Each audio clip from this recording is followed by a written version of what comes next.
ఈరోజు మధ్యాహ్నం నాంపల్లిలో 12, 1 ఈ మధ్య టైంలో బజాజ్ ఫర్నిచర్ క్యాజిల్ ఈ ఫర్నిచర్ స్టోర్‌లో అగ్ని ప్రమాదం జరిగింది. సో, అగ్ని ప్రమాదం జరిగిన వెంటనే మొత్తం దట్టంగా పొగ కమ్ముకుంది. కింద నుంచి ఫైర్ ఒక్కటేసారి పైకి వెళ్ళిపోగానే బిల్డింగ్ మొత్తం చుట్టుపక్కల ఏరియా మొత్తం పొగ కమ్ముకుంది. ఒక్కసారి మీరు ఇమేజ్ చూడండి.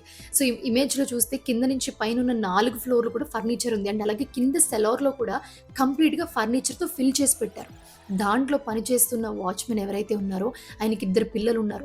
వాళ్ళిద్దరూ రోజు స్కూల్‌కి వెళ్ళేవారు క్రమం తప్పకుండా. ఈరోజు వాళ్ళు స్కూల్‌కి వెళ్ళలేదు. సో, వాళ్ళు ఈ లోపల మంటలో చిక్కుకున్నారు. సో, వాళ్ళెలా ఉన్నారు? వాళ్ళ పరిస్థితి ఏంటనేది ఇప్పటి వరకి తెలియలేదు. వాళ్ళని కాపాడడానికి వెళ్ళిన మరో ఇద్దరు, వాళ్ళిద్దరు ఎవరు వెళ్లారనే క్లారిటీ కూడా ఇప్పటి వరకు రాలేదు. సో, వాళ్ళిద్దరు కూడా లోపల చిక్కుకున్నారని చెప్తూ ఉన్నారు.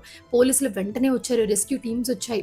10 ఫైర్ ఇంజిన్‌లు తీసుకొచ్చారు. ఒక జేసీబీని తీసుకొచ్చి ఆ కింద సెలార్‌లో పెట్టిన ఫర్నిచర్ అంతా తొలగిస్తూ ఉన్నారు.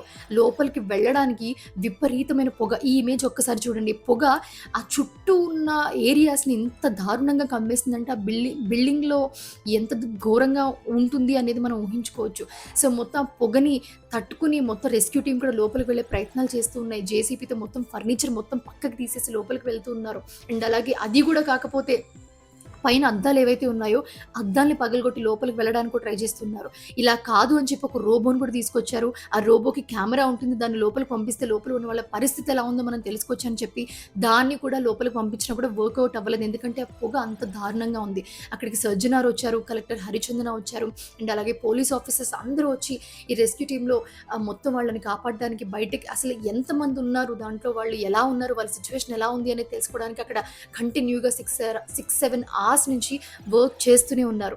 ఇప్పటికి కూడా వాళ్ళు లోపల ఎలా ఉంది అనేది ఇంకా తెలియలేదు. ఈ టైం వరకి కూడా వాళ్ళ తల్లిదండ్రుల బాధ అయితే నిజంగా వర్ణనాతీతం అని చెప్పుకోవాలి.